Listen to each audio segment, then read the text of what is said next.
Hey guys, the case against Richard Allen is on the calendar today for the judge to consider whether the probable cause affidavit will stay sealed completely or in part.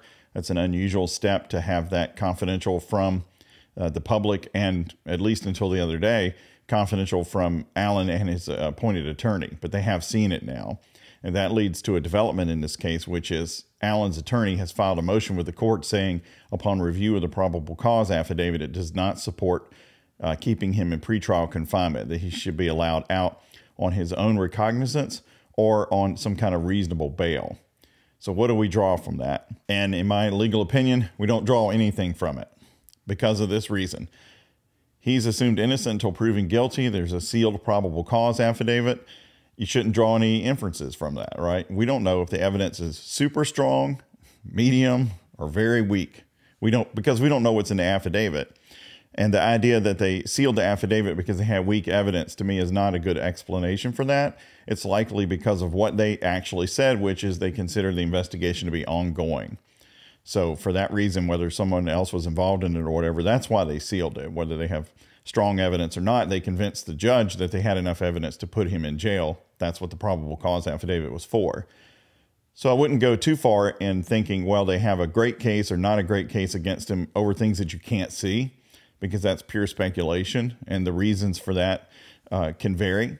But on the other hand, when the defense says, well, we looked at it and we don't think there's a case against him, should you say, well, there it is, they don't have a case against him? Of course not. That's his lawyer saying that. Lawyer's always going to argue that the case against you is not solid. And the lawyer's going to say it's not solid enough to hold you in pretrial confinement, because part of their job is trying to get you out in an appropriate bail situation. So the lawyer could be correct. The lawyer may not be correct. There's nothing to say on the face of what's out in the public yet, what the real story on this case is, but that's what the judge was asked to hear today. But while the defendant was requesting this action, other things have happened. Various media outlets have intervened in the case and asked the court to release the probable cause affidavit.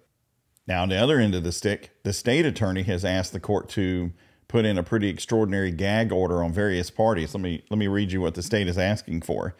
Now comes the state of Indiana by the prosecuting attorney and requests the court to prohibit the parties, counsel, law enforcement, court personnel, coroner, and family members from disseminating information or releasing any extrajudicial statements, in other words, things out of court, by means of public communication until further order of the court and for all other just and proper relief.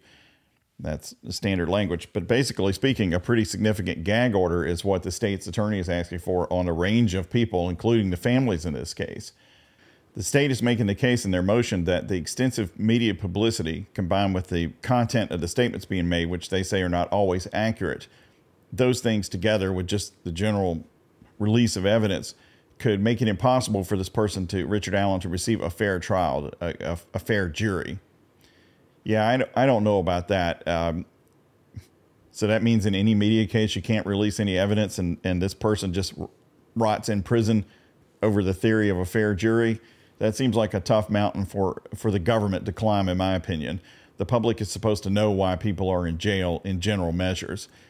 And if there's something super special that they don't want to release that relates, as I said, to their investigation, or maybe some spectacular detail that would prejudice a jury, redact the probable cause affidavit in those instances and release the rest.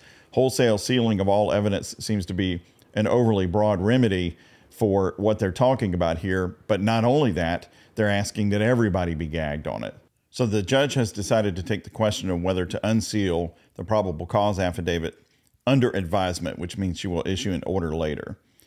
And she has moved the bond hearing over to February. So that's when she'll decide whether there can be any release or not. So the twin concerns of a fair jury pool and also an ongoing investigation that law enforcement is concerned could be compromised if too many details are put out into the public.